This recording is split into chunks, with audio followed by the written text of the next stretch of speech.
Mardi, sigurado ka bang dito tayo titira? Nay, tay, parang mas gusto ko ron sa dati nating tinitirahan. Huwag nga kayo maarte dyan. Nandito ang Kuya Glenn. Wala tayong pagpipilian. Dun sa pinanggalingan natin, sinusuukan na tayo ng mga tao dun. Ikaw naman kasi, inom ka ng inom. Pagkatapos mong uminom, nagwawala ka pa. Isusuka talaga tayo ng mga tao dun. Lalo na't di naman tayo taga ron.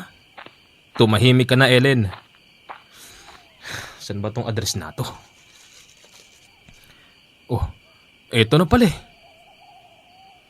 Tao po. Kuya Glenn. Oh, Mardi. Kuya, mabuti naman at nakarating kayo rito. Siguro naman, hindi kayo naninibago dahil liblib. Kuya, okay lang to. Mano po, Tito Glenn. Pumasok kayo sa loob. Bagong salta sila Mardi sa baryo, nanilipatan din ng kuya niya. Taga doon kasi ang napangasawa nito. Mabait naman ang napangasawa ng kanyang Kuya Glenn at tinanggap sila ng mainit sa kanyang bahay. Kamusta naman ang biyahe natin? Kakapagod ba? Medyo, kuya. Sipin mo, 12 oras. Madaling araw kaming umalis doon. Dumating kami rito, nagdidilim na. Bakit parang hindi yata masaya si Ellen? Naku, masaya yan. Medyo naninibago lang yan, Kuya Glenn. Siya nga pala, Mardi. Dito sa bandang kaliwa ko, malawang panlupa ako dyan. Pwede kang magtayo dyan. Talaga, kuya? Oo. At patungkol naman sa trabaho. Siguro na may sanay ka pa rin sa lupa. Siyempre naman, kuya. Tay, pwede na po ba ako matulog? Kumakain pa tayo. Bakit matutulog na? Inaantok na po kasi ako, Tito Glenn. Sige. Ellen? Kuya. Yung pintuan na yun ang magiging kwarto nyo. Salamat, kuya. Sa gabing yon, nag-inuman pa ang magkapatid na Mardi at Glenn. Naikwento ng kanyang Kuya Glenn kung natatandaan pa ba ni Mardi ang kababata nitong lasinggerong manginginom na makulit. Tandaan po ba yon? Sino? Yung kababata mong makulit. Yung pumupunta sa bahay. Yung palaging hinahabol ni Lolo kapag nagnanakaw ng bunga ng bayabas.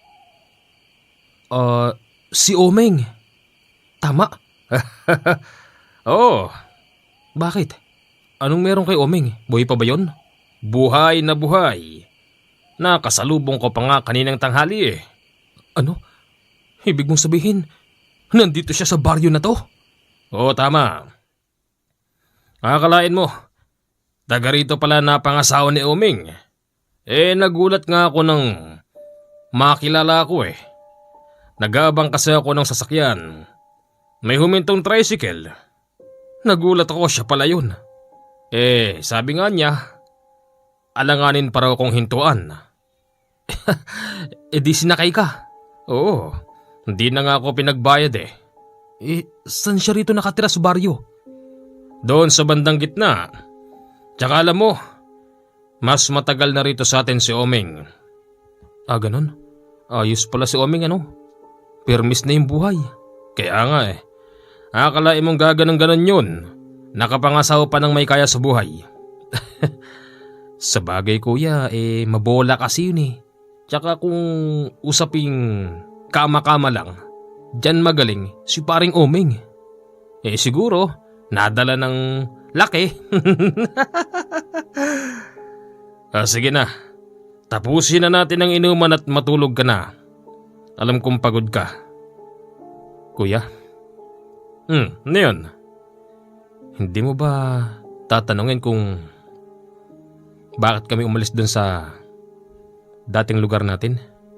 Saan? Baka sa lugar mo Oo. Doon sa lugar na pinanggalingan namin. Bakit nga ba? Minsan kasi kuya, hindi ko na alam yung ginagawa ko eh. Kapag nalalasing ako, sabi ng asawa ko, naghahanap daw ako ng gulo. Tapos, yung baril ko, nilalabas ko raw eh. Bakit kasi ganun?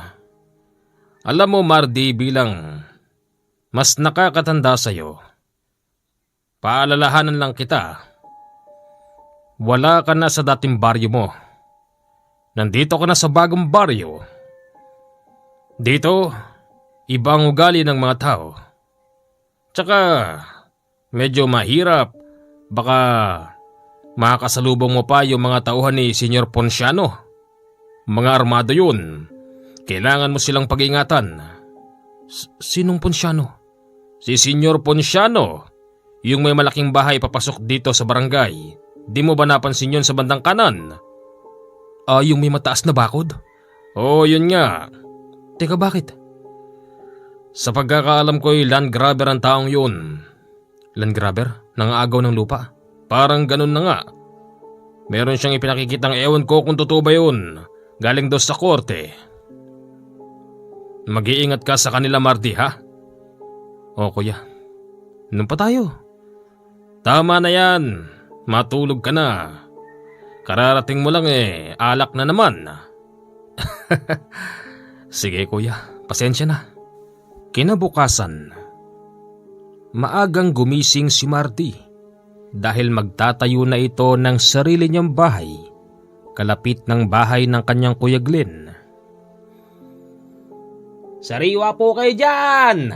Manok, galunggong, tilapia, bangos, gulay, all in one! Oh, labasin mo. Ha? Sino ba yun? Hindi mo ba matandaan? Yan si Oming. Oh, Kuya Glenn, baka gusto mo ng manok dyan, baboy, gulay, galunggong. Teka, lokohin ko nga. Brad, boss. Baka naman pwede mo kaming bigyan kahit na 1 kilong galunggong lang. Oh, tropa naman eh. Pagbigay ni Oming ng galunggong, kasabay noon ang pagtalikod ni Mardy, hindi niya ito nagustuhan. Aba, bayad mo pare. Anong bayad? Libre to, di ba? Kapag dadaan ka dito, dapat palaging may lagay. Ganon ha? Napikon si Oming. Hinugot niya ang itak niya sa kolong-kolong at akmang susugurin si Mardy dahil hindi niya ito nakilala. Oo. Ano ba Oming? Kuya Glenn, buwisit yung bisita mo eh. Pay aga-aga nangungutong ano ka, pulis? Sobra ka naman pare. Anong pa? Teka, Mardy? Oh, walang iya ka. Ikaw pala yan. Kala ko kung sino na, buti hindi kita tinaga. Ba't kasi nakasalakot ka? Ay aga-aga. Teka, anong ginagawa mo rito? Dito na ako titira pare. Talaga? Mainam. O di meron na akong bagong tropa. Kuya Glenn, kung naman di mo man lang sinabi sa akin dumating pala yung kababata ko. Biglaan eh. Tsaka pare, baka naman pwede mo kaming tulungan dito. Sige, hindi na ako magtitinda ngayong umaga, paring Mardy. Tutulungan na lang kitang magtayo ng bago nating inuman. Ano? Sige. 3 silang nagtayo ng bagong kubo sa araw na yun. Dahil sa ito'y hindi namang kalakihan, naitayo nila ito sa loob ng maghapon. Kumpleto na rin kasi yung mga gagamitin, kaya't mabilis silang nakapagtayo. Kinagabihan, binasalan agad nila ito ng inuman. At ang taya, walang iba kung hindi si paring Oming. Talaga nga namang galante ka pa rin hanggang ngayon, paring Oming. Ganon talaga kami tumanggap ng bisita rito sa baryong to. Kahit sabihin mong liblib, matatawag kong masaya tong baryong to. Tagay pa, Habang nagiinuman sila, nakarinig sila ng sasakyang rumaragasa. Ano problema nun? Palagay ko, yung mga tuta ni Senyor Ponciano yon. Ano, Kuya Glenn? Palagay ko rin. Kuya, bakit ang bilis ng takbo nila? Ewan. Maya-maya pa may mga taong dumaraan. Sumunod naman sila sa mga ito. Makalipas lang ang 1 minuto, narating na nila yung hinintuan ng sasakyan ng mga tauhan ni Senyor Ponciano. Baho! Ano yun? Ay, bisit! Parang nabubulok na laman. Nakita nila yung umaamoy. Isang lalaking wakwakang tiyan, walang mga mata at inuuod na ang buong katawan. Umuwi na tayo. Hindi ko na kaya amoy dito. Sige, Kuya Glenn. Pagdating nila sa bahay, mabilis silang nagbuhos ng katawan. Dahil pakawari nila'y kumapit sa katawan nila yung amoy ng namatay. Kuya Glenn, paring Omeng, anong nangyari kaya dun? Ewan, ngayon lang naman nangyari yung ganyan. Tsaka, ang hindi ko pa gusto ron sa mga tauhan ni Senyor Ponciano, kung umasta sila para silang mga pulis. Nakita mo naman ayaw tayong palapitin. Kahit sino ayaw palapitin. Parang sila patuloy ang nag-iimbestiga. Madalas bang nangyari yan? Hindi. Ngayon lang nangyari yan. Maya-maya pa, yung isa nilang kapitbahay, nabakod lang ang pagitan lumapit sa kanila. Ay, Glenn! Glenn! Ano ho yun?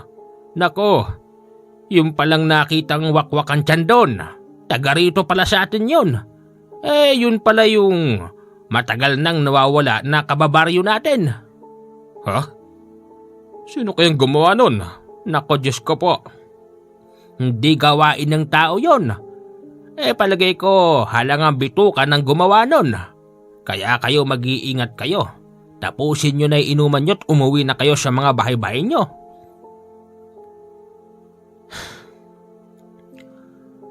Uwi na ako, pare. Bakit, Omeng? Natakot ka ba? Pare, may kinatatakutan ka ba, pare? Wala naman. Siyempre, lasing na rin ako, pare. Ganun pa? Bukas na lang uli. Dadayuhin kita. Nagpaalam na si paring Omeng nung oras na yon. Kaya silang dalaw na lang na magkapatid ang nagiinuman. Mardi. Kuya, bakit? Di ba doon sa bar yung pinanggalingan nyo, maraming ganyang kaso? Ha? Paano mo nalaman? Ikaw naman, utol. Kala mo siguro hindi ko alam. Aminin mo nga sa akin. Di ba kung yung nakitang wakwakan tiyan doon isang simpleng tao lang. Pero do sa inyo, ang nakikitang patay doon, yung mga aswang, kung hindi tanggal yung ulo, chap-chap yung katawan. Oo. Ikaw ang may gawa nun, di ba? Ha? Utol, alam kong gawain mo yun. Aminin mo na. Total, dalawa lang naman tayo dito. Oo, Kuya Glenn. Gawain ko yun. Hitman ako ng mga aswang. Paano ngayon yan? Mukhang hindi ka nakatakas sa aswang. Hanggang dito, may ganyang kaso pa din. Kuya, ayoko na. Ano? Ayoko nang balikan ang buhay na yun. Kaya nga ako lumipat dito sa lugar mo, kuya. Para makaiwas na ako sa ganung buhay. Naiintindihan kita, utol. Pero sige, huwag na nating pag-usapan yun. Natuloy pa rin ang inuman nang hindi na binabanggitang usapan na yun. Kinabukasan, nagtitinda na naman ng sariwa si paring Omeng. Nilapitan ito ni Mardy at binigyan ng pang-umagahang ulam. Maya-maya pa, may mga dumarating na tao. Hindi bababa sa 20 katao ang merong hawak na mga placard at may mga nakasulat. Saan pupunta mga tao na yun? Dyan yan, sa labas ng baryo. Magwewelga. Magwewelga? Bakit? Tara, sama tayo. Teka, bakit ako sasama? Di ko naman alam ang dahilan yan. Alam mo kasi, paring Mardy, kaya nagwewelga yung mga kababaryo natin kasi pinaglalaban nila yung lupain na to. Pinaglalaban? Kanino?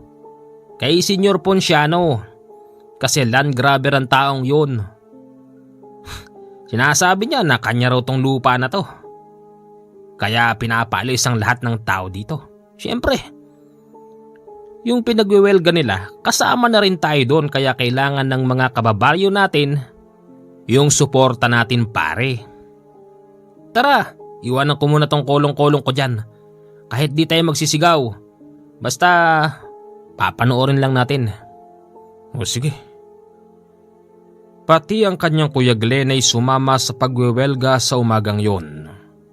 Pumunta sila sa labas ng baryo at tumapat sa isang mataas na bakod na merong malaking bahay.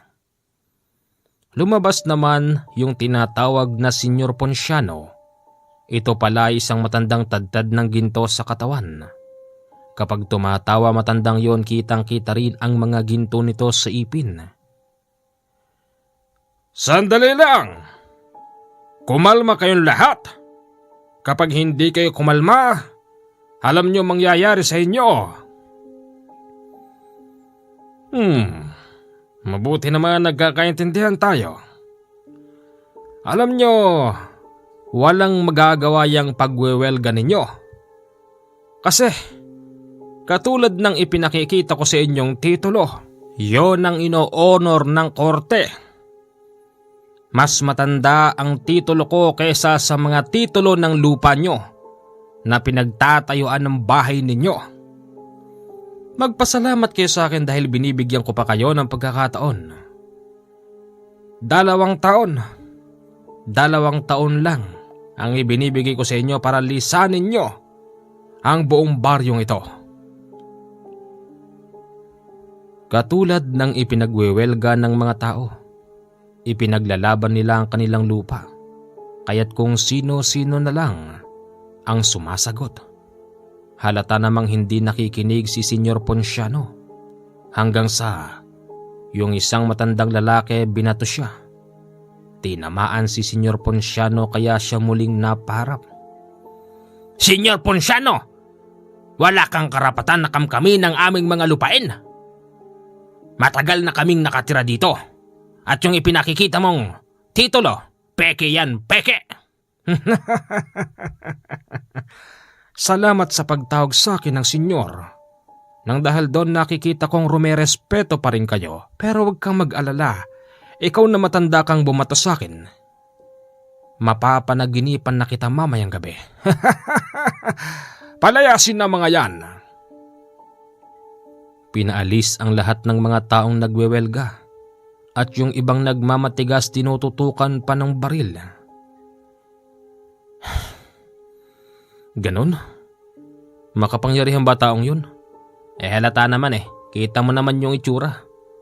Kulang na lang magpagawa ng matang ginto yung taong yun. Mayaman na pala nangangamkam pa ng lupa. Siguro, kaya nangangamkam. Sasama niya hanggang sa libingan niya. Gaano mang kaluwangang lupa niya, hindi niya yun madadala sa kabilang buhay. Kapraso lang, doon siya isushoot pag namatay siya. Tama ka dyan, Kuya Glenn. Titinda na ako. Yung matandang bumato kay Senyor Ponciano, kapitbahay lang nila Glenn at Mardy. Kinagabihan ng matandang yon, nakita nilang lumabas ng bakuran. Uy, saan ho kayo pupunta? Ikaw pala, Mardy. Dyan lang. Makikipag-inuman. Sa akin na ho kayo makipag-inuman. Inaantay ko lang ho si paring Oming eh. Naku, hindi na. Meron ako ibang shit. Sige ho, mag-iingat ho kayo. Maya-maya pa si Oming naman ang dumarating. Uy, paring Mardi, nasa lubong ko'y kapitbahay nyo ah. Di ba siya yung bumaturong kay Senyor Ponciano kaninang maga? O pare. Nako, bakit? Bihis na bihis. Nakapamada pa'y ulo. Yaan mo siya, tara. Nag-inuman na naman sila sa gabing yon. At pagsapit ng 10:00 ng gabi, babagsak na si Oming nang dahil sa matinding kalasingan. Alam mo pare, yung lintek na Ponciano na yan, di naman niya taga rito eh. Pare-parehas lang tayong dayo dito pare. Sa sobrang kasakiman ng taong yan, pinapalistahan lahat dito ba? Hindi po pwede yun. Yung pamilya ng asawa ko pare, dito na sila lumaki, tumanda, ipinamana sa kanila ng ninuno nilang lupang to pare. Tapos agawin ng lintik na Ponciano na yun, makakuha lang ko pagkakataon pare, patayin ko talaga yun eh. Pare, isi ka lang pare. Lasing ka na pare. Hindi pare. Mayabang siya pare. Kay ganda-ganda ng buhay ko rito eh. Tapos palalayasin niya tayo? Hindi pwede yun. Kinakailangan merong matapang na lalaban dyan sa tao na yan. Easy ka lang. Bakit pare? Hindi ka ba nababahala? Palibhasa wala kang lupa rito pare. Sampyad ka lang dito sa baryo na to pare. Sobra ka naman. Hindi totoo yun. Natigil ang malakas na usapan nang makadinig sila ng pagaspas sa bubong ng bahay. Halos 2 minuto yon nang paikot-ikot. Si Oming nung mga oras na yon hawak-hawak na yung bote. Sabi nga niya kapag nagpakita kung sino man yun, hahampasin niya ng bote sa ulo. Habang si Mardi, pailing-iling na lang nung oras na yon at nagpupunas ng pawis gamit ang sariling kamay. Maya-maya pa, ang kanyang Kuya Glenn ay dumarating. May bitbit itong pinatulis na kawayan. Omeng! Mardi! Kuya, may aswang! Ha? Oo, narinig namin. Nakita mo ba kuya? Oh, nakita ko pero umalis na nang makita niya akong dumarating. Pare, bakit parang di ka man lang yata nagulat? Parang sanay na sanay ka yata sa aswang pare ah. Ha? Hindi naman. Pare, magkasama tayong lumaki. Nagkahiwalay lang tayo siguro mga 15 taon nung nag-iba ka ng buhay. Di na kita kabisado nun pare. Ano bang nangyari sa'yo? Parang pakawari ko, kampante ka nakaupo dyan eh. Di ka ba natakot doon sa pumapagaspas sa taas ng bahay? Hindi pare. Ba't ako matatakot doon? Alam mo paring Omeng, hindi marunong matakot si Mardi sa ganun. Kasi, kuya, ha? Ako na magsasabi, pero paring Omeng meron akong tiwala sa'yo ha. Tungkol ba saan niyang pare? Pare, hitman ako ng mga aswang pare. Kaya naman pala pumunta rito yung lintik na aswang na yon kasi siguro naamoy ka niya pare. Hitman ka pala ng aswang eh. O di, gaganti yun. Patay tayo dyan, pati ako madadami pa ako sa iyo pare eh. Pero teka lang pare, bakit ka naman naging hitman ng aswang? Bakit mo naman ginagawa yan? Pare, 2 na sana anak ko ngayon eh. Yung isa, aswang ang may gawa. Kung bakit siya namatay. Ano? Ano, panganay bunso? Panganay pare. Panganay. Simula nun, nag-isip ako ng paraan. Naghanap ako ng taong pwedeng makakatulong sa akin. Kahit advice lang kung ano bang kahinaan ng mga aswang pare. Sa kabutihang palad, may nakilala akong dating sundalong awol. Inawitan ko lang pare. Pinainom ko lang. Binigyan ako ng baril pare. Oh, Yun lang ginamit mo? Di ba mga aswang di naman basta tinatalaban ng bala yan? Kumporme sa aswang pare. Merong aswang na tinatablan ng bala. Merong hindi. Tapos? Di pumatay ka na ng aswang, ganun ba? Minsan, nang makatsamba ako ng aswang na talagang hindi tinatablan ng bala, umurong na ako. Kasi ayoko siyang labanan ng malapitan. Napakatulis ng kuko Pakawari ko, mas matatalim pa sa itak yung kuko ng aswang. Nasugatan nga niya ako pare. Tignan mo tong braso ko. Ha? Oo nga no, kaya ka pala palaging nakapambukid ng damit. Sambra. Oo pare, tinatago ko kasi yan. Nasugatan niya ako pare. Siyempre hindi ako papayag ng ganun-ganun lang. Kaya naghanap pa ako ng taong pwedeng hingan ko ng advice. Sa kabutihang palad, hindi lang advice ang binigay sa akin. Binigyan din ako ng anting-anting pare. Magmula noon, marami na ako napatay na aswang. Siguro, nasa 7 na pare. Hindi ka ba naawa? Ba't ako maawa? Bakit naawa ba sila nang kainin nila anak ko? Hindi dapat kaawaan ng mga ganyan. Kung sila kumakain ng sanggol, pues tayo dapat maging bakal ang puso natin para ipagtanggol ang mga mahal natin sa buhay. Mardi, naging hanap buhay mo rin yon, tama ba? Oo, Kuya Glenn. Ginawa ko na ring hanap buhay ko yun. Kada barangay na malalaman kong pinipinsala ng aswang, nagkukusa akong pumunta ron. Sinasabi ko sa mga tao ron, kapalit ng pagpatay ko ron sa aswang na gumagala sa kanilang barangay, dapat bayaran nila ako ng tagli-500 kada isang bubong. Ganon? Oo pare. Kaya yung aswang na yan, wala yan. Di ako natatakot yan. Pero Mardi, mag-iingat ka pa rin.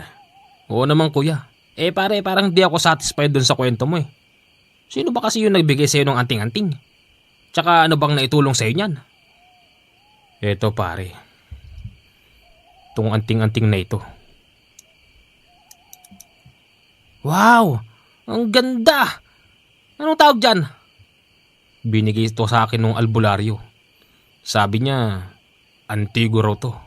Antigong San Benito. Alam mo, magmula nang mapa sa akin to paring Omeng, din ako tinatablan ng pang-aatake ng mga aswang. Pero ewan ko lang din kung baka sakaling makatagpo ko ng mataas na uri.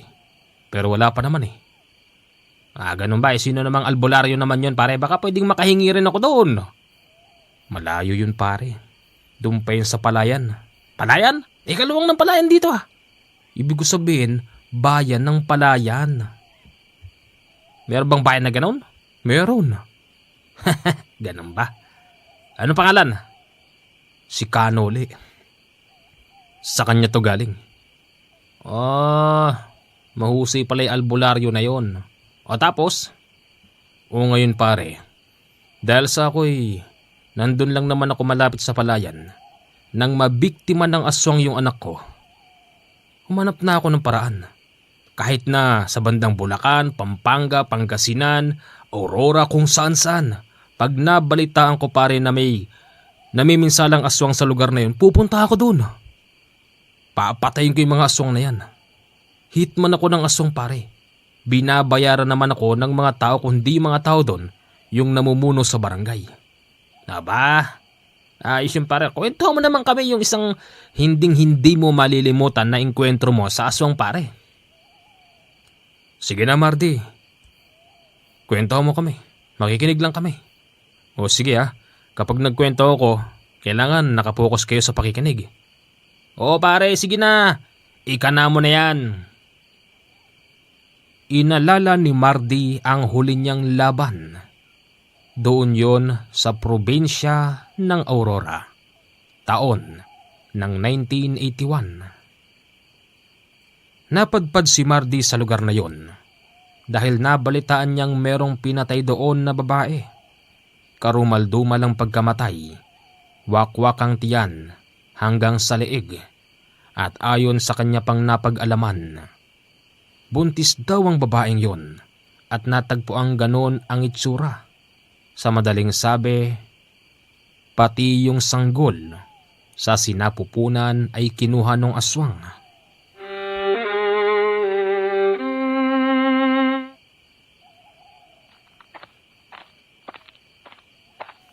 Hindi ako maaaring magkamali. Umiinit na yung agimat na ibinigay sa akin ng albularyo. Nararamdaman ko, malapit na ako sa aswang. Nasa loob ng kagubatan noon si Mardy at tinatahak ang napakadilim na lugar. Umiinit na ng husto ang ibinigay sa kanya ni Kanole. Pahiwatig na malapit na roon ang aswang na kumain sa buntis. Makalipas ang 2 minuto pang paglalakad, nakita ni Mardy yung isang madilim na kubo.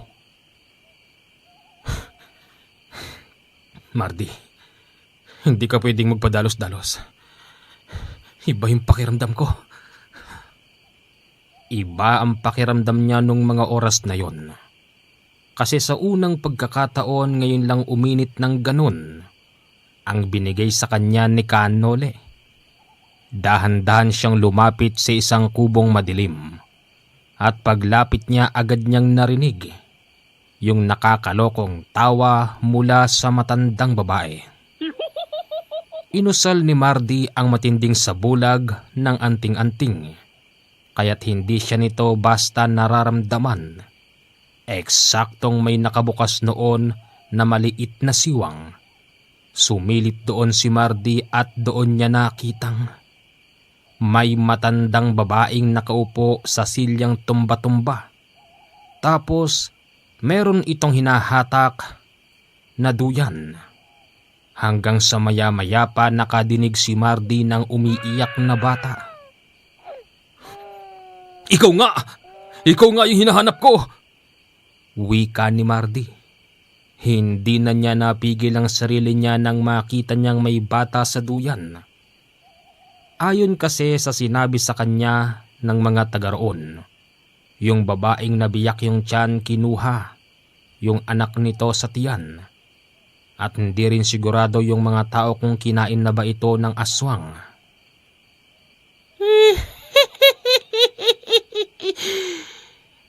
Anong ginagawa mo dito? Nandito ako para patayin ka. Sinipa ni Mardy yung bintana at mabilis siyang pumasok sa loob.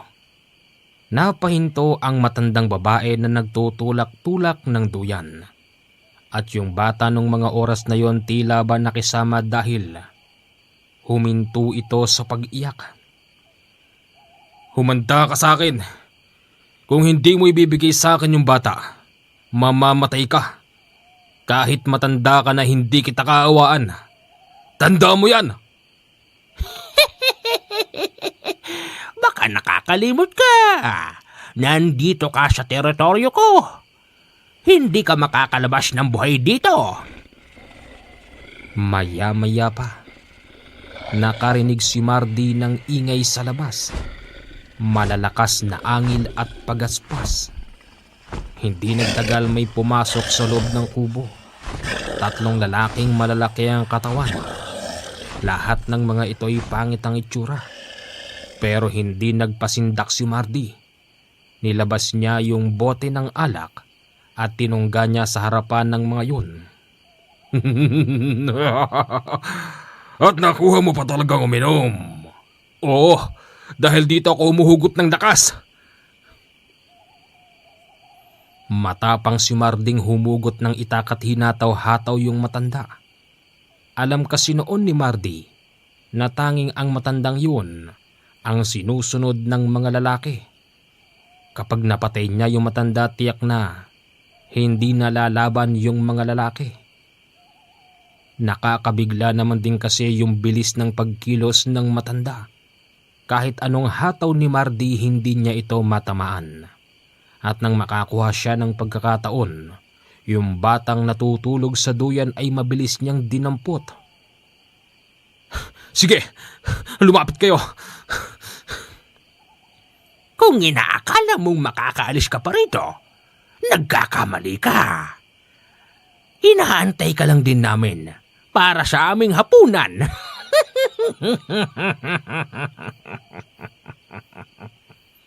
Ano? Anong hapunan ang sinasabi mo?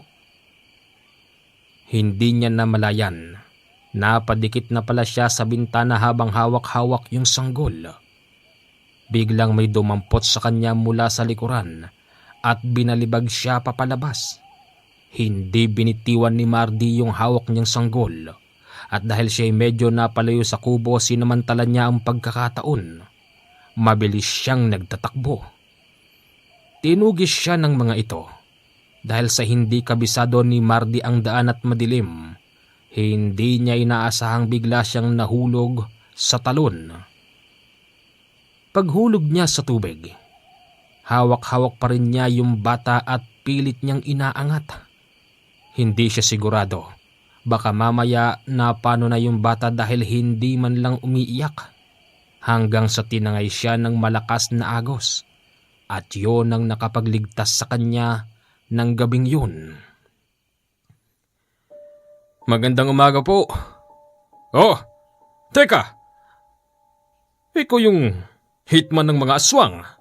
Oho, saan galing ang batang yan? Nakuha ko sa bahay po ng aswang. Sino kaya nanay niyan? Hindi ko alam. Baka yung biktima niya. Kapitan ng barangay ang kausap noon ni Mardy. Ipinatawag nito yung asawa ng babaeng namatay. Dahil sa wala ring ideya noon, yung tatay, hindi niya sigurado kung anak ba niya yung bitbit ni Mardy. Pero sa pamamagitan ng pagpapadoktor, doon niya nalaman na tunay ngang anak yun nung lalaki. Nagkaroon ng pera doon si Mardy. Akala niya hindi na siya susundan ng mga aswang. Pero nagkamali siya. Dahil kinabukasan ng paalis na siya sa lugar na yun, hinarang siya ng mga lalaking dibaril. Hanggang diyan ka lang! Sino kayo? May kasalanan ba ako sa inyo? Malaki. Napakalaki ng kasalanan mo. Kayo? Hindi kayo takot sa araw? At bakit kami matatakot? Nasaan na yung bata? Sinoli ko na sa magulang. Kung ganon, buhay mo ang kapalit.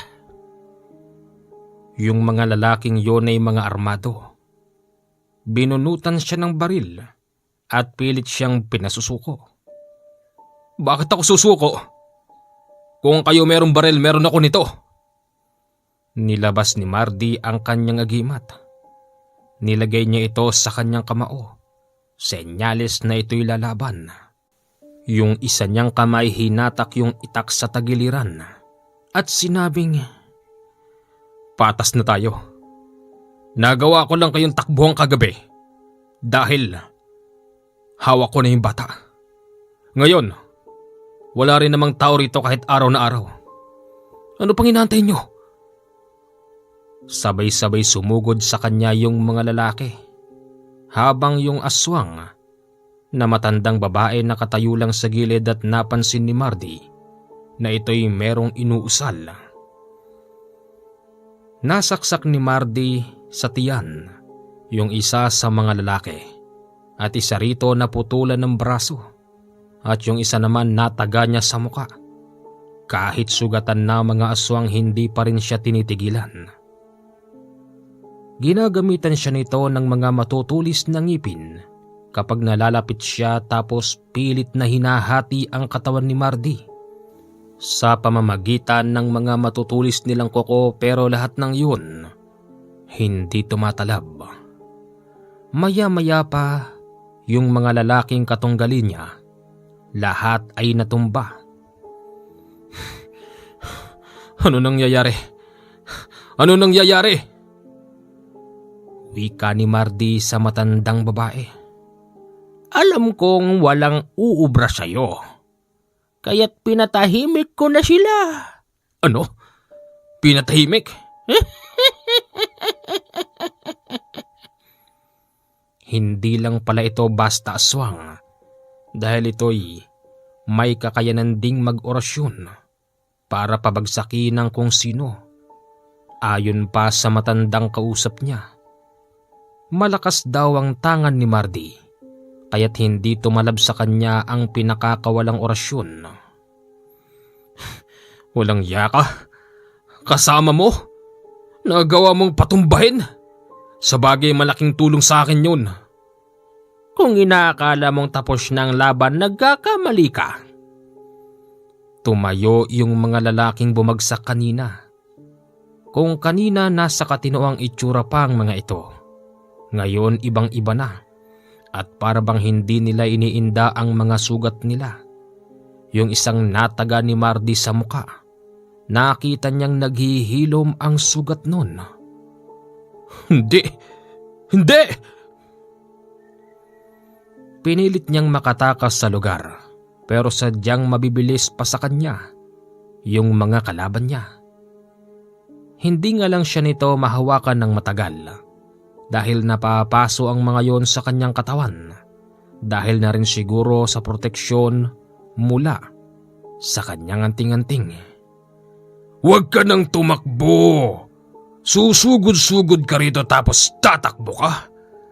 Tapusin na natin to. Bahala na. Total, pinagkapirahan ko na to eh. Patay kong patay. Sa sumunod na pagsalakay sa kanya ng mga aswang, yung isang kamay naman niyang ginamit niya. Nandoon ang anting-anting na ibinigay sa kanya ni Kanole. Sa kada sasalubong sa kanyang kamao, lahat natutumba at hindi basta makatayo. Yung isa pa rito, sumusugod na lumalabas yung malaking ipin at mahabang kuko sa kamay. Nang patama nito ni Mardy's dibdib, kitang-kita niyang parang humiwalay ang kaluluwa nito.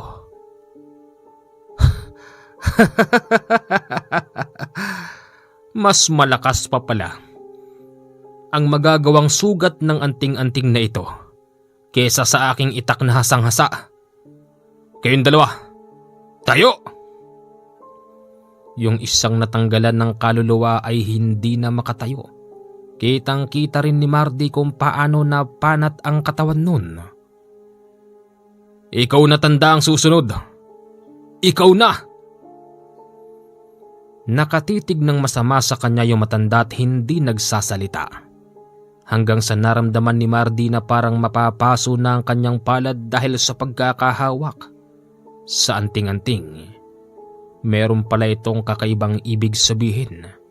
Kaya pala nakatahimik yung matandang nakatingin sa kanya dahil sa likod ni Mardy ay merong namumuong usok na bumalot bigla sa katawan niya. Pakiramdam noon ni Mardy, para siyang mawawalan ng ulirat, pero pilit niya itong pinanglalabanan. Pag ganoon ang sitwasyon ng taong merong hawak-hawak ng antigong San Benito, dito pa lang lalabas ang malakas na gabay. Habang binibilutan si Mardy ng kulay itim na usok, na didinig niya yung boses ng isang babae at sinasabing labanan niya ang antok. Huwag niyang ipipikit ang kanyang mata at siya ang bahalang maglabas sa kanya sa itim na usok. Narinig din ni Mardy na merong sinasabi yon na halos hindi niya maintindihan. Maya-maya pa nawala yung bumabalot na usok sa kanya at nagulat siyang nasa tabi niya na ang matandang babaeng mangkukulam. Bigla siya nitong sinugatan sa kanyang braso at sa dibdib, pero hindi nagpatalo si Mardy at sinuntok niya yung matandang babae, kaya ito nabaltog sa malaking bato. Alangya ka? Akala mo siguro kaya mo ko? Pasensya ka na. Kahit matanda ka pa, papatulan talaga kita. Gusto nang tapusin ni Mardy ang laban. Pero nakadinig siya ng sasakyan. Senyales na may daraan. Nagtago siya noon sa puno. Hanggang sa nakita niya yung mga magsasakang dumarating. Nakasakay sila sa isang malaking parmal at hinintuan. Yung mga lalaking tinatakasan na ng buhay. Binitbit ng mga ito ang mga yon, kasama yung matandang babae, hanggang sa naisip ni Mardy na siguro patay na sila at bibigyan na lang sila ng burol. Sinigurado ni Mardy na magkakatotoo ang kanyang hula. Hindi mo na siya umalis sa bayan na yon at doon niya napag-alaman na hindi pala ibinurol ang mga namatay, bagkus diretsyong nilibing ang mga ito. Bakit kaya nilibing? Sabagay, hindi naman yata sila taga rito eh. Walang nakakakilala. Pasensya na kayo. Oh? Totoo yun? Paring Mardy? Ang lupit naman ng kwento mo, utol. Yan ang sinasabi ko sa inyo eh. Ang haba-haba ng kwento ko tapos parang di kayo naniniwala. Tol, naniniwala ako syempre, kapatid kita eh. Pare, naniniwala rin ako, bakit sinabi ko bang hindi? O paano? Gabi na eh. Tulugan na mga pare. Sa gabing pag-uwi ni paring Omeng, dito pala siya madadali ng aswang dahil paglabas pa lang niya ng bahay nila Mardy. Nakarinig na noon si paring Omeng ng pagaspas. Sumigaw ito ng malakas kaya't sumaklolo ang magkapatid dahil sa hindi naman dala noon ni Mardy yung kanyang anting-anting. Nilabanan niya ito ng kamay-kamay pero sadyang hindi siya uubra sa umaataking aswang kay paring Omeng kaya't ang kanyang kuya Glenn ay pumasok sa bahay at muling kumuha ng gamit. Bit-bit nito yung pinatulis na kawayan na merong asin at bawang sa dulo. Sinaksak niya yung aswang, dahilan kung bakit ito biglang lumipad bit-bit yung nakatarak na pinatulis na kawayan sa kanyang katawan. Pare! Pare! Tulungan mo ko, pare! May sugat ako, pare! May sugat noon si paring Omeng sa likod. Dahil doon siya dinamba ng aswang. Hindi naman noon alam ni Mardy ang gagawin niya basta't alam niya itatalian niya lang yun gamit ang damit na sinawsaw sa mainit na tubig.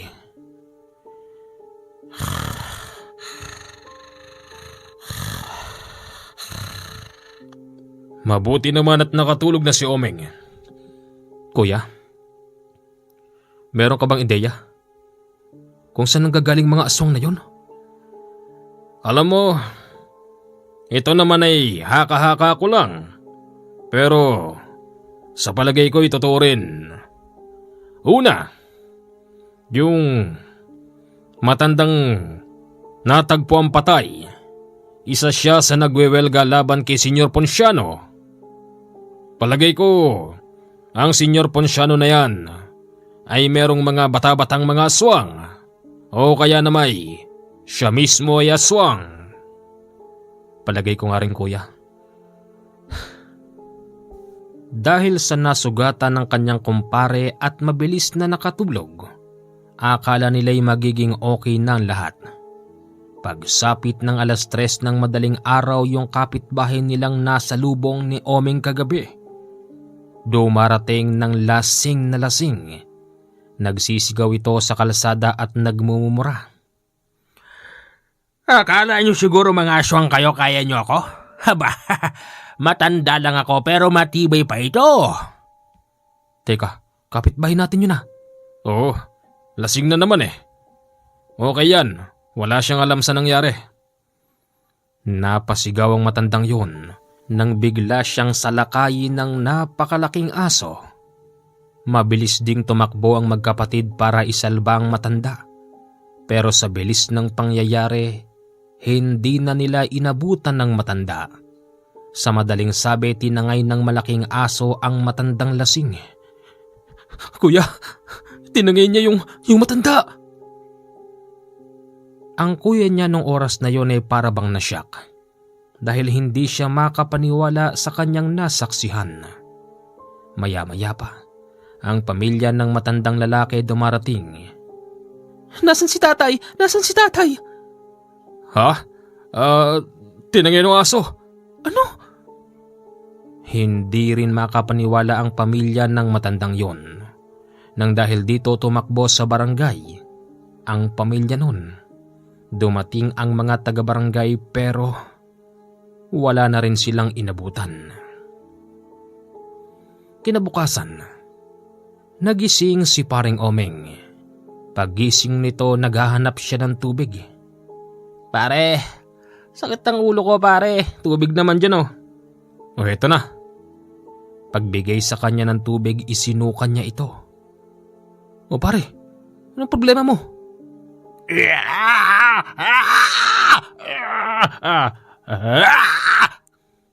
Wika ni paring Omeng. Ani mo'y nagpapalit ito ng anyo tapos yung mata niya'y namumula. Hanggang sa tinanggal nito yung nakatali sa kanya. Pilit itong kumakawala tapos nagtatakbo sa kusina. Nang makakita siya ng isang drum ng tubig. Nilublob doon ni Omeng ang katawan niya. Pagkatapos nun, dito na tumambad sa magkapatid ang kakaibang itsura ni Omeng kahit na araw. Pare, ano nangyari sa'yo? Para bang nilalabanan pa rin ni paring Omeng ang sitwasyon niya. Kaya nga't duman ito sa likod ng bahay at mabilis na nagtatakbo. Nakita pa nga noon si Omeng ng mga magsasaka. Ayon sa mga ito, meron daw lalaking purong itim ang buong katawan at hubot-hubad na mabilis na tinalaktak ang bagong tanim na palay. Kuya. Mardi. Iba to. Kakaiba to. Nalaman ni Senyor Ponciano ang nangyari kay Omeng. Kaya't siya mismo ang personal na pumunta sa bahay nila Glenn at Mardi. Tao po! O, Senyor Ponciano, naligaw ka yata. Hindi ako naligaw. Balita ko may aswang daw dito. Nasaan at papatayin ko yan? Ayaw kong nababahiran ng dugo ng aswang ang aking lupain. Lupain? At paano mo naman to naging lupain? Aba! Glenn, ikaw si Glenn, di ba? Oho. Isa ka sa mawawalan ng bahay dito. Makalipas ang 2 taon. Nung mga oras na yon, si Mardi tahimik lang na nagmamasid. Ramdam niya rin yung init ng kanyang anting-anting. O sige ganito, kapag nabalitaan ko pang muling dumayo dito ang aswang na yon, yung bahay niyo ang una kong susunugin. Kuya, yung pala'y Ponciano ano? O siya yun. Ang sama ng ugali. Pero kuya, may naramdaman akong kakaiba sa kanya. Anong ibig mo sabihin? Pagbaba pa lang niya sa may sasakyan niya at nung lumapit, iba yung init kuya ng suot ko eh. Ibig mo sabihin, totoong aswang si Senyor Ponciano at ang kanyang mga tao? May duda ako kuya. Baka gagawin nila itong kuta. Huwag muna nating isipin yon. Ang isipin natin si Omeng. Dumating ang pamilya ni Omeng. Ikinuwento nila ang nangyari pero lahat sila ay hindi makapaniwala. Dahil sa merong pera din ng pamilya ng napangasawa ni Omeng, lahat ng mga lalaking available na pwedeng maghanap kay Omeng ay binayaran nila. Ipinahanap nila si Omeng at pilit na pinauuwi kahit ito'y itali. Palagay ko kuya hindi nila nakita si Omeng. Ayun yung mga tao. Palagay ko din. Sinalubong ng magkapatid Yung mga taong naghanap kay Omeng, sa kasamaang palad ayon sa kanila, ni maski bakas daw ni Omeng ay hindi nila nakita. Lagot. Lintik kasing aswang na yun eh. Nakapanghawa pa. Buti ikaw hindi ka nahawahan. Hindi kuya, mayroon akong ganito eh. Hindi ako basta mahawahan. Napakahirap pala ng ganyang sitwasyon. Oo kuya, ang hirap talaga. Pagsapit ng 10:00 ng gabi, nadinig nila ang boses ni paring Omeng. Pare! Pare Mardi! Pare! O bakit? Si paring Omeng yun. Ha? Pare! Tulungan mo ako pare! Lumabas noon si Mardi. Nakasabit na sa kanya ang kanyang gamit. Hawak-hawak niya yung itak. Sinilip niya sa likod kung naroroon si paring Omeng. May bitbit pa siya noon na sulo. Hanggang sa kanyang maaninag, nakatayo nga doon si paring Omeng sa gilid ng malaking puno. At sa likod din ng puno, merong isang napakalaking mama. Hawak-hawak noon ng ulo ni paring Omeng na animoy babaliin ang kanyang leeg. Pare! Tulungan mo ako pare! Hoy! Bitiwan mo ang kumpare ko! Ang sarap na pagkain nito. Napakasarap. Ano? Aswang na rin siya katulad mo. Anong pagkain ang sinasabi mo? Hindi mo alam ang mundo namin. Masarap kainin ng mga bagong yanggaw. Kitang-kita ni Mardi kung paano kinagat ng lalaking yun ang ulo ni paring Omeng. Mabilis niya itong sinugod. Binitiwan nito si paring Omeng at itinulak sa kanya. Napakabilis ng kaganapan, kaya't mabilis ding namatay si paring Omeng. Hindi naman na noon tinugis ni Mardi yung aswang dahil hawak-hawak niya si Omeng. Kuya! Kuya Glenn! Oh, ano yan? Kuya. Ha? Si Omeng yan! Oo kuya. Tapyas yung ulo niya. Oh, hindi!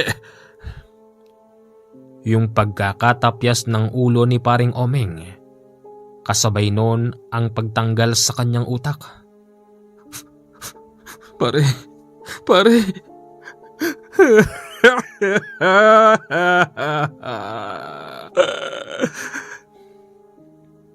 Iyak na lang ang ginawa noon ni Mardi.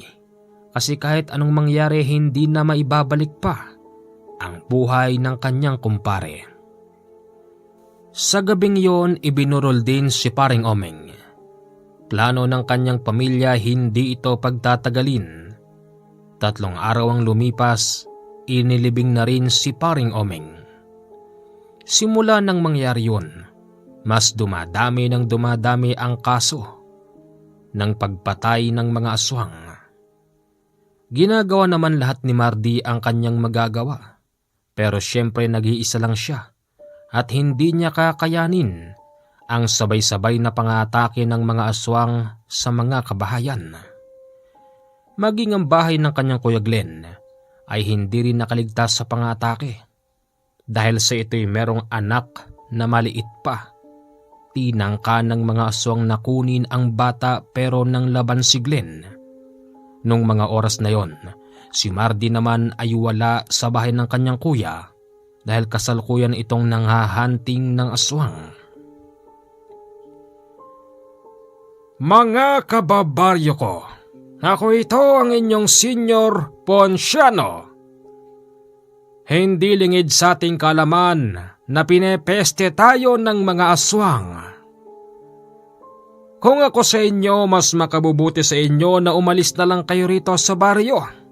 Mas masarap mabuhay. Umalis na kayo rito, iligtas niyo ang sarili niyo at bibigyan ko kayo ng pera. Ganyang kabait si Senyor Ponciano. Alam ko, Senyor Ponciano, na ikaw ang lahat ng may kagagawan nito. Ano? Bumaba ang matandang Ponsyano sa jeep owner. Nilapitan niya si Mardy at kinumpronta. Anong pinagsasasabi mo, ha? Meron ka bang ebidensya? Meron. Ano? Asan ang ebidensya mo?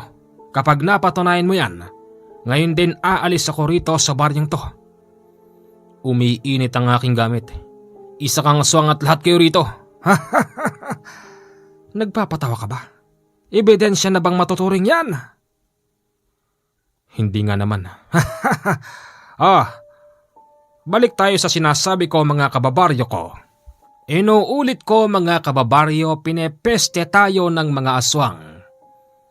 Pati hindi kami nakaligtas sa pangatake ng mga yan. Kaya kung ako sa inyo, lisanin nyo na ang inyong buong bahay. Pupunta kayo sa akin at bibigyan ko kayo ng tagi-100,000. Siguro naman ay malaking bagay na yon para sa inyo para kayo'y makapagsimulang muli sa ibang lugar. Yung ibang mga nakinig kay Senyor Ponsyano, nag-alsa baluta ng mga ito. Pumunta sa bahay ng matanda at binigyan naman niya ng pera. Yun ding araw na yon, mahigit kalahati sa mga taga-baryo ang lumisan. Kuya, Mardy, inom tayo. Sige. Habang umiinom ang magkapatid, pinag-uusapan nila ang nangyari kanina. Hindi tayo alis dito, Mardy.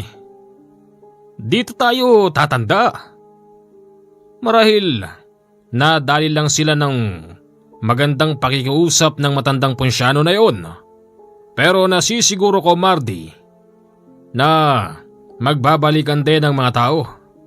Pero kuya, yung mga taong umalis sa kanilang bahay, kinokordonan ng mga tao ni Senyor Ponsyano.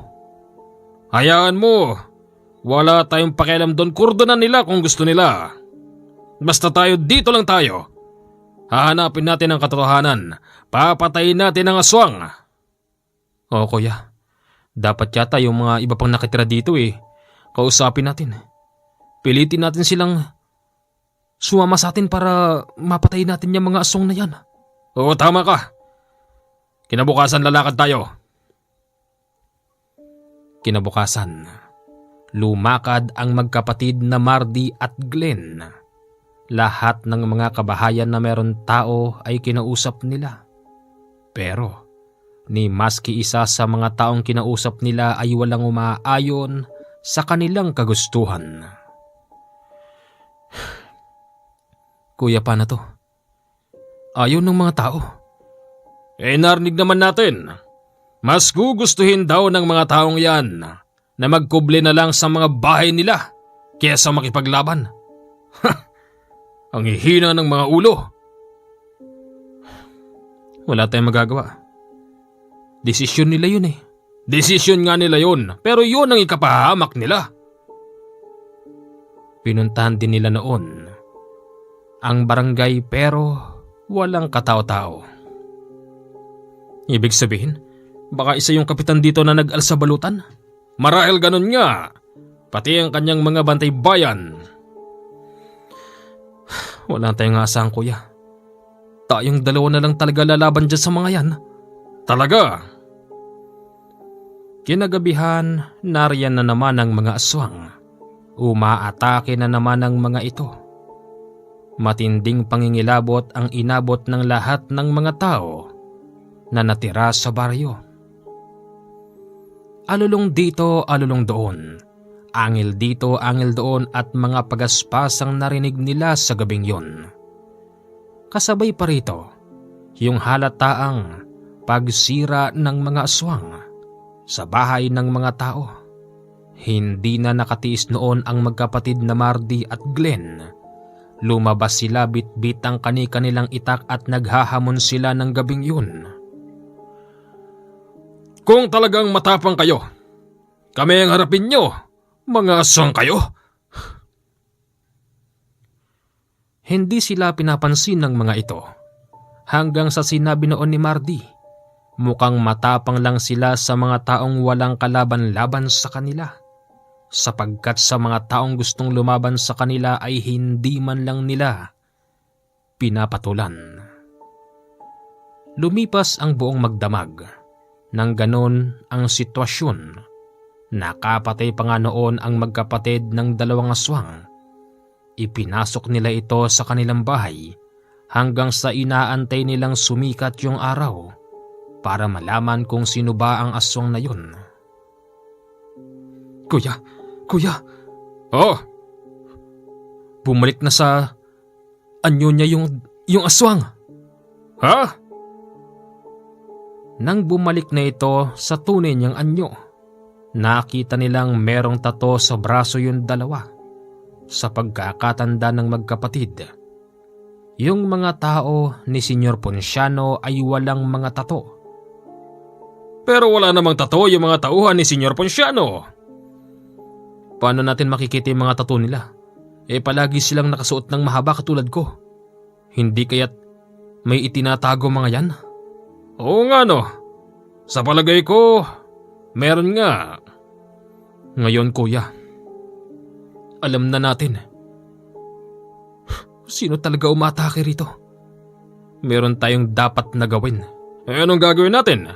Susugod tayo sa bahay ni Senyor Ponciano, tapos papatayin natin ang matandang yon, ganun ba? Parang ganun. Utol, mag-isip ka. Kahit hindi sila itsurang aswang, meron silang mga baril. Sa oras na gamitin sa atin ang mga baril nila, baka mapana tayo. Kuya, may naisip akong paraan. At ano naman yun?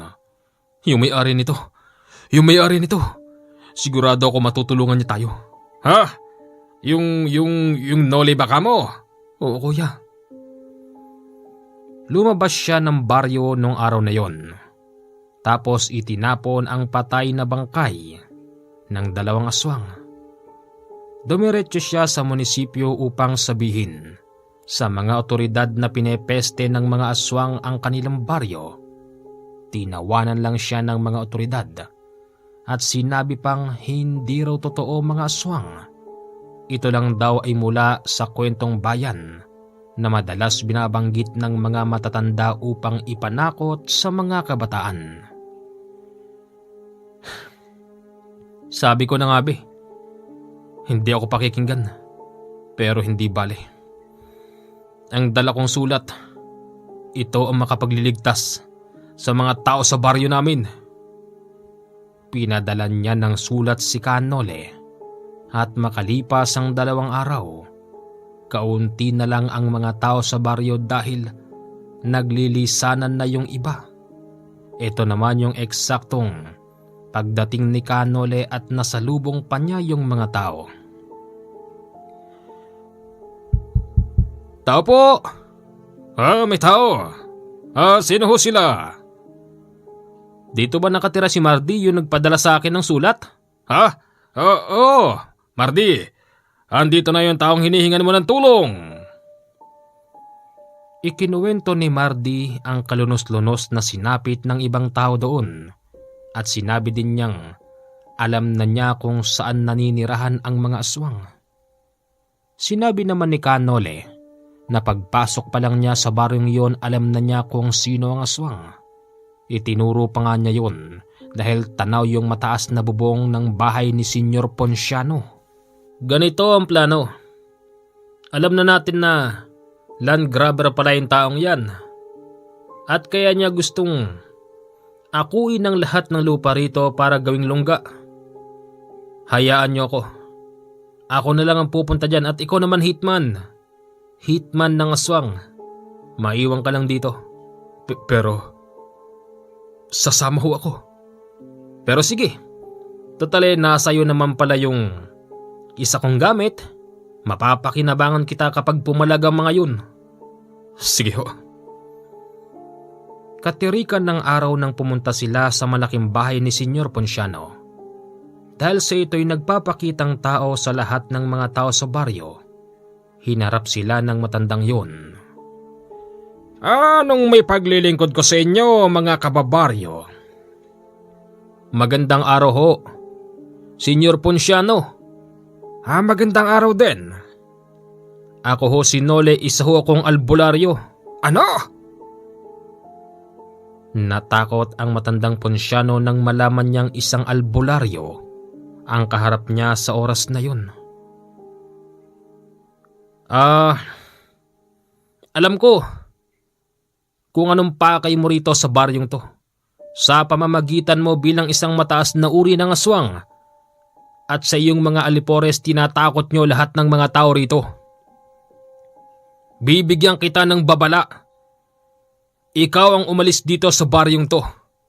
Dahil kapag hindi mo ginawa yon sa loob ng 24 oras, sisiguraduhin kong mamamatay ka. At ang papatay sa iyo, ang kasama kong hitman ng mga aswang. Nagpapatawa pala ang taong to. Hindi kami nagpapatawa. Sinasabi namin ang totoo. Ay, kilala kita. Ikaw yung mayabang na lalaking... Oo, ako si Mardi. Makakaalis na kayong dalawa. Kung ganon, Senyor Ponsyano, nagkakaintindihan tayong dalawa. Na sa loob ng 24 oras aalis ka na rito sa baryong to. Tignan natin. Alam ni Kanole na ito'y hindi basta nakikinig dahil meron itong pride na ayaw ibaba. At sa gabing yun, nagiinuman silang tatlo nang makadinig sila ng humintong sasakyan. Kuya, may mga tao. Merong bumaba na 4 na lalaking tatoan. Lahat ng mga ito may bitbit na baril. Anong kailangan niyo sa amin? Kayo, lalo ka na. Sumama ka sa akin. Ha? Ako? O ikaw? Bakit? Nakatitig si Kanole sa mata nun. Alam na nito ang masama niyang plano. Ganun pa man sumama si Kanole at si Mardi. Papalabas pa lang sila ng baryo nang bigla silang tutukan ng baril. Nako, hiputok mo na kung kaya mo. Baka hindi mo magawa yan. Inunahan siya ni Mardi at ni Kanole sa pamamagitan ng maliit na punyal na nakatarak sa kanyang tagliran. Sinaksak niya ang mga yun hanggang sa malapit na sila sa bahay ni Senyor Ponsyano at binangga ng driver, yung jeep owner, sa malaking gate. Naalarma ang lahat ng mga tao doon. Naglabasan sila kasama si Senyor Ponsyano. At dito niya nakitang yung 4 na lalaking inutusan niya lahat ay patay na. Senyor Ponsyano, ipinatawag mo ba kami rito para kami ipatayin? Hindi. Kayo lahat dyan. Umalis kayo. Senyor, patay na'y 4 mong inutusan. Sa susunod, kapag mag-uutos ka, yung medyo malakas-lakas naman. Hindi ba, Mardi? Oo. Mukhang hindi ako magtatagumpay rito sa baryong to. Talagang hindi. Dahil ang baryong to ay amin. Sa amin to, Ponsyano. Umalis ka na rito. Ponsyano, alam kong mataas na uri ka ng aswang. Alam ko rin na meron ka pa rin puso kahit napapaano. Meron kang pera, di ba? Gusto niyong magparami. Alam ko tao pa rin naman kayo. Kaya gusto mo rin gumawa ng paraan. Pero siguro naman, mas masarap mabuhay at dumami nang walang tinatapakan. Alam ko kasi ang susunod mong plano. Sa oras na maagaw mo ang buong baryong to, kukuha kayo ng mga babaeng gagawin yung punlaan at magpaaparami kayo. Yan ang hindi ko papayagan. Napakarami mong sinasabi, albularyo. Hindi totoo yan. Sana nga nagkamali ako. Dahil kung hindi ako nagkamali, babalikan kita. Papatayin kita. Tandaan mo yan. Kinabukasan, nakita ng ilan sa mga taong natitira sa baryo. Nasunod-sunod ang mga sasakyan na lumabas sa bahay ni Senyor Ponsyano. Oh, umalis na yata sila. Pumunta sila sa bahay ng matandang Ponsyano at nakitang bukas yung gate. Marami ring taong nagpunta doon at nang masigurong wala ng tao, sinilaban nila ang buong bahay na malaki sa pamamagitan ng mga gasolinang binili nila sa bayan. Nagtagumpay tayo, kuya. Nagtagumpay tayo. Hindi natin magagawa to kung hindi dahil dito sa albularyo. Maraming salamat sa iyo. Salamat din sa inyo magkapatid kasi hindi kayo nagpatinag. Pag may problema, sumulat ka lang sa akin muli ha, Hitman? Oo. Nagtagumpay man sila pero meron pa ring kalungkutan dahil isa sa kanila ang namatay. Walang iba kung hindi si Paring Omeng. Hanggang dito na lang po ang ating kwento. Huwag kalimutan mag-comment ng hi o kaya na may hello. Maraming salamat po.